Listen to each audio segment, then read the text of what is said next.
کتنے لوگ قبروں میں چلے گئے ہیں، ان کی خواہش ہوگی کہ کاش 2 رکعت نفل پڑھنے کا موقع مل جائے، اور ہم کتنی آرام سے اپنی نمازوں کو گوا دیتے ہیں، اپنی نمازوں کو ڈیلے کر دیتے ہیں، صرف اور صرف دنیا کی چاہت کی وجہ سے۔ آپ نے اور میں نے، سب نے مرنا ہے ایک دن۔ تو یہ بات سوچنے کی ہے کہ ہم کیا مومنین کی جو روحوں سے ملاقات کریں گے تو ہماری ویلکم پارٹی کس طرح سے ہوگی؟ اللہ سبحانہ و تعالی ہمارے بارے میں کیا کہیں گے کہ یا ایتھا النفس المطمئنہ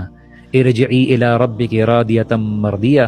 فادخلی فی عبادی فادخلی جنتی۔ یہ وہ نفس المطمئنہ ہے جس کے بارے میں اللہ سبحانہ و تعالی کہیں گے کہ اے نفس، ایک مطمئن نفس، ارجعی الی ربک راضیۃ مرضیہ، اپنے رب کی طرف لوٹ جاؤ،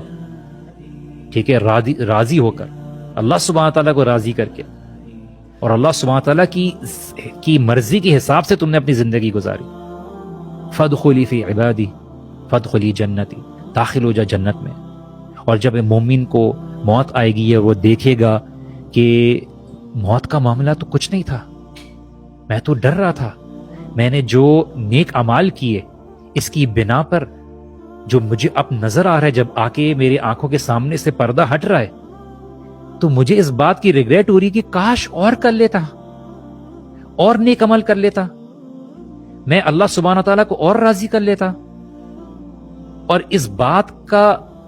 مجھے اندازہ ہی نہیں تھا کہ اللہ سبحانہ و تعالیٰ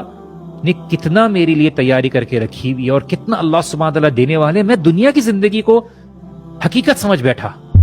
دنیا کی کوشش کو میں الٹیمیٹ پرپس سمجھ بیٹھا،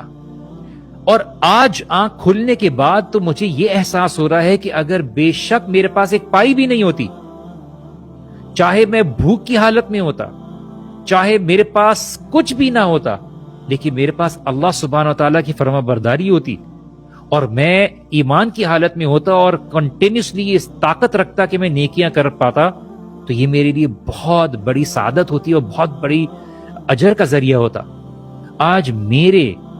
اور میرے دنیا کے جو پیچھے معاملہ چھوڑا ہے اس کے بیچ میں ایک برزخ پردہ ہے، ایک بیریئر ہے، اور اب کوئی نیکی کرنے کا موقع نہیں ہے۔ مومن کے لیے یہ والی ریگریٹ ہوگی کہ کاش میں زیادہ عمل کر